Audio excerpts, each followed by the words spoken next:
Good evening, Zimbabwe. This is Change Radio News.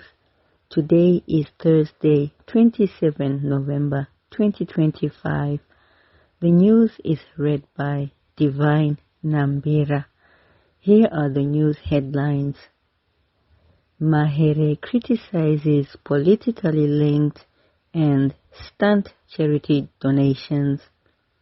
Sikala's biographer sparks controversy after appearing at ZANU-PF rally, and 3 city council employees killed at Morton Jeffrey waterworks.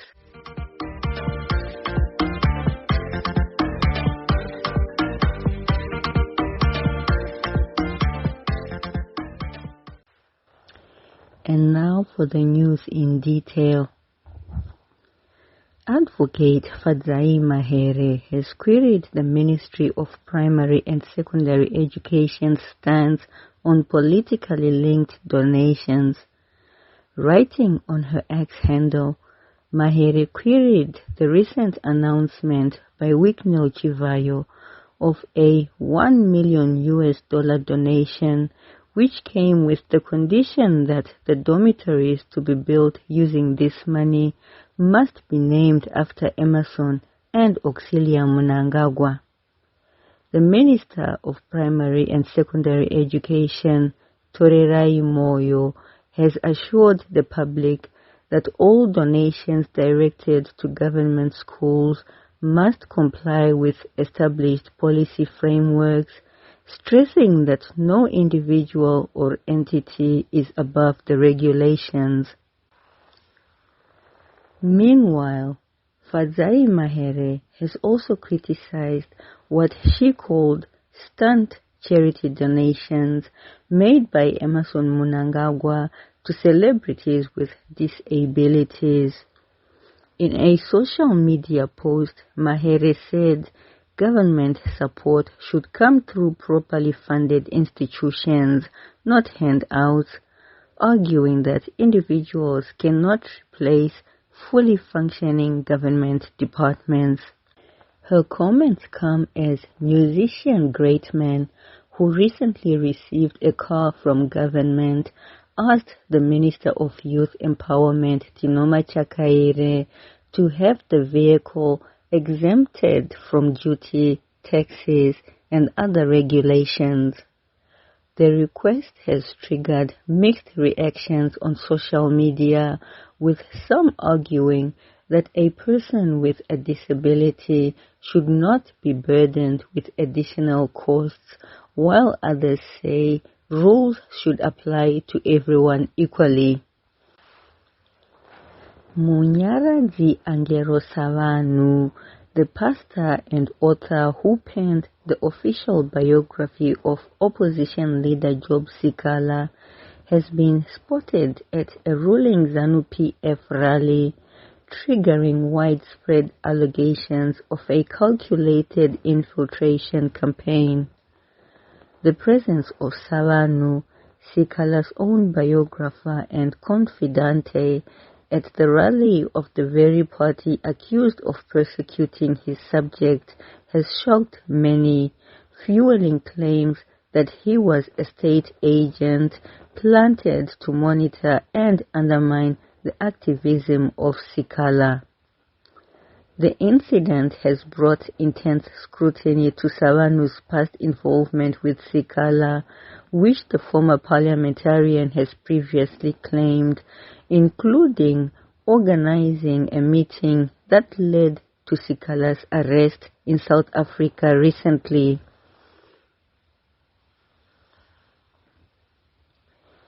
The city of Harare has confirmed the death of 3 employees at the Morton Jeffrey waterworks near Norton this morning. The workers were reportedly carrying out duties on a decommissioned clarifier when the incident occurred. Authorities have launched an investigation and police are currently attending the scene. the city has expressed deep condolences to the families and loved ones of the deceased and says it is fully cooperating with investigators. Harare City Council has assured residents that the incident will not affect water production or water quality. Members of Parliament have raised concern over the rampant corruption involving Vehicle Inspection Department (VID) officers, noting that such practices have significantly contributed to the rising carnage on Zimbabwe's roads. Honorable Musani highlighted these issues while making his contribution to the report on road carnages in Zimbabwe, stressing that unqualified drivers, bribery, and compromised licensing processes are endangering public safety. The matter underscores the urgent need for stronger oversight, accountability, and reforms within VID to restore integrity in the licensing system and enhance road safety nationwide. Harare Magistrate Apollonia Maruchka yesterday relaxed the bail conditions for Faith Zaba, the editor of the private weekly newspaper Zimbabwe Independent. Zaba, who was previously required to report to the police every Friday, will now report once every 2 weeks. Zaba is charged along with the media company Alpha Media Holdings with undermining the president. The charge stems from an investigative article published in June. Trial, however, was postponed after the state admitted to a procedural error, prompting prosecutor Lawrence Gangarawe to request a 2-week postponement to obtain the necessary authorization from the Prosecutor General. Defense lawyer Chris Mike opposed the delay, accusing the state of dishonesty and arguing that the charges are an attack on press freedom, noting irregularities in the state's document and insisting that the article in question was satire protected by law. The matter is expected to resume on December 3rd.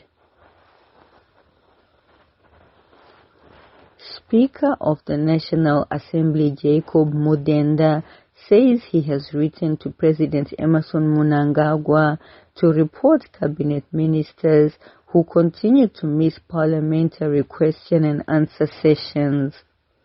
He told Parliament yesterday that several ministers had submitted apologies for failing to attend, warning that if they do not start fulfilling their obligations, Parliament may invoke standing orders on contempt.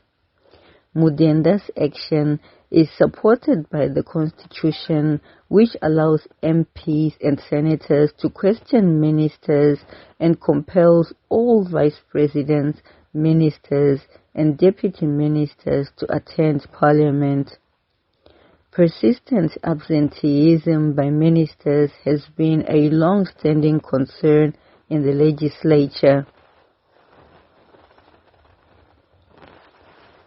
The sentencing of ZANU-PF members Mike Chimombe and Moses Mpofu for a $7.7 million fraud has been further postponed to 28 November.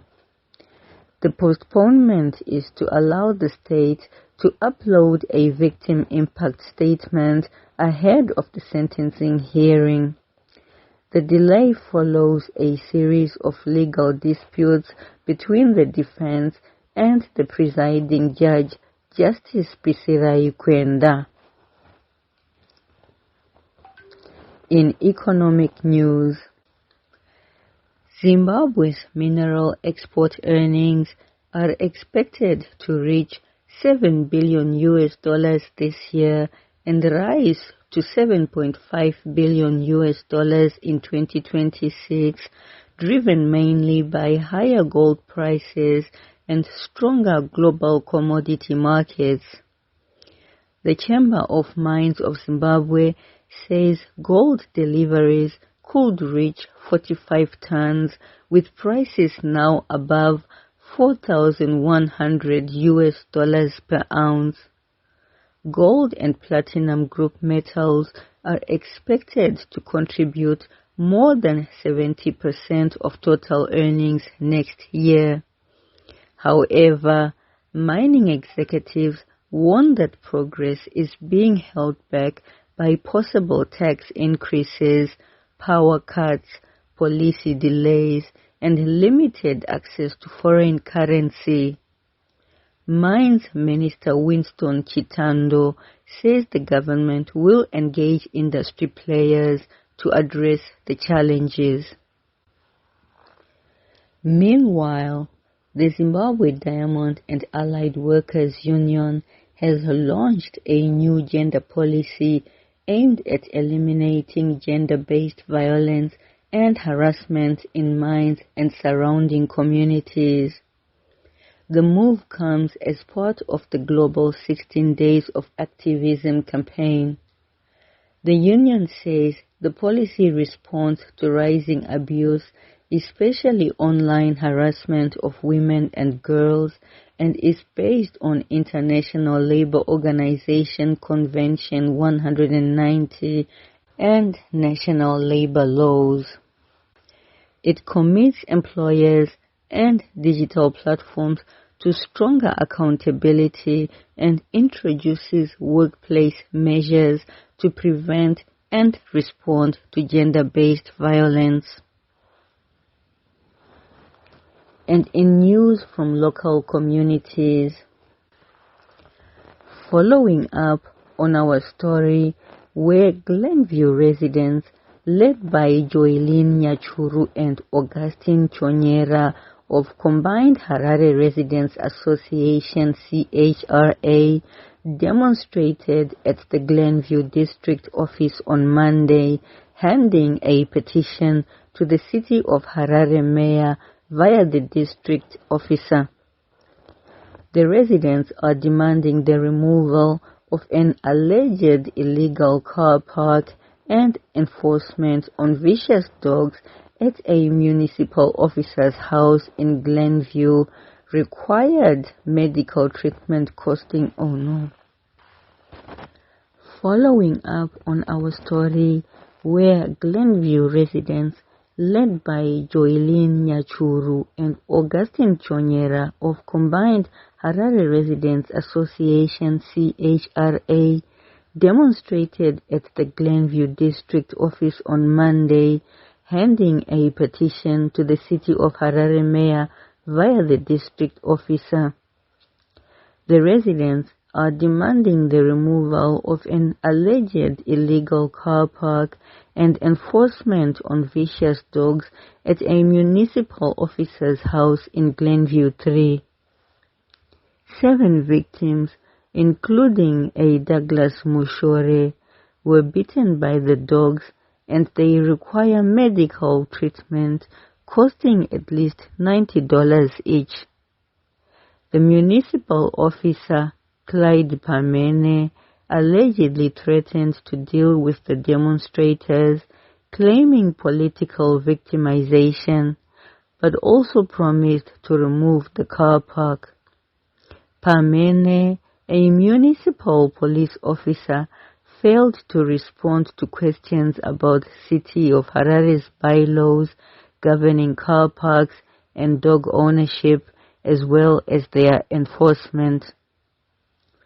Yesterday evening, Douglas Mushore's grandmother, Gogo Immaculate Mushore, commented on the matter, saying, Ndini mbuya wa Douglas akarumwa nembwa muna First Circle muno pakona panogara zvimotikari. Saka ini ndiri kuti hatina mari yekumubaisa. Each jekiseni rerabies rinoita $30. Jekiseni rimwe chete. apa anenge ari kuda majekiseni matatu kuti rebhisi inzi zvakwana kubayisa. Saka hatina akangobayiwa rimwe chete iroro takabhadhara $30 akapiwa nemapiritsi. Saka ipapa ndo padiri kuchema kuti dai awanikwa mukomana uyu arapisa munhu, nokuti majekiseni embwa anodhura. $30 jekiseni rimwe chete, $30 jekiseni rimwe chete, 30 rimwe chete. Saka ipapo ndo pandiri kuchema, ndakutya kuti angangoita chimbwa mupengo. In entertainment news, the tombstone unveiling ceremony for Sungura legend John Chibadura, set for December 5th, is promising to be a day of grand celebrations. A leading tombstone designer, Tendai Mbofana of Ngoda Granite, has donated a beautifully crafted headstone which will be erected at Unit L Cemetery in Chitungwiza, where Chibadura was laid to rest. In the lead-up to the ceremony, a tribute show will be held at Tanza Center, located in the same neighborhood where the legendary singer lived for many years, giving fans a chance to honor his legacy through music and memories. Chibadura, known affectionately as Mr. Chitungwiza, due to his significant influence in the area, will be remembered in style 26 years after his death. In international news, Ethiopian Airlines says it is constructing a new major international airport near Addis Ababa to ease growing air traffic pressure and close Africa's aviation infrastructure gap. The planned Bishoftu International Airport, about 40 kilometers from the Ethiopian capital, will eventually handle up to 110 million passengers yearly, making it Africa's largest airport. Its first phase will accommodate 60 million passengers a year. The project is being financed in part by a $500 million loan from the African Development Bank, AFDB, which is leading funding efforts for the remainder of the multi-billion-dollar investment. Officials say the new airport, with 4 runways, will relieve pressure on the existing Addis Ababa Bole International Airport and support faster movement of people and goods across Africa under the African Continental Free Trade Area. An officer in the Guinea-Bissau army announced on state television that the president has been removed from office and that state institutions have been suspended until further notice. President of Guinea-Bissau, Umaro Embolo, was arrested yesterday in his office at the State House in the capital, Bissau. This comes after he had banned his main opposition and declared himself winner of an election held 3 days ago. And finally, in sports news, Zimbabwe's cricket captain Sikandar Raza has been ranked the #1 all-rounder in the world in the latest International Cricket Council ICC Men's 2020 International Rankings, the first time in his 13-year career. Raza earned the top spot following impressive performances in the ongoing Tri-Series, where he delivered strong batting and bowling displays despite Zimbabwe's mixed results. This milestone adds to his earlier achievement of becoming #1 in one-day international all-rounder rankings earlier this season, marking a landmark moment for Zimbabwean cricket.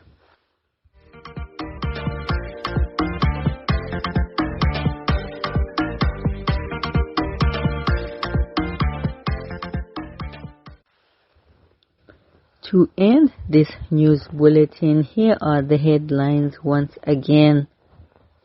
Mahere criticizes politically linked and stunt charity donations. Sikala's biographer sparks controversy after appearing at ZANU-PF rally, and 3 city council employees killed at Morton Jaffray waterworks. And that concludes the bulletin for the day. We thank you for listening. From myself, Divine Nambira, and the entire team at Change Radio, we wish you a blessed night.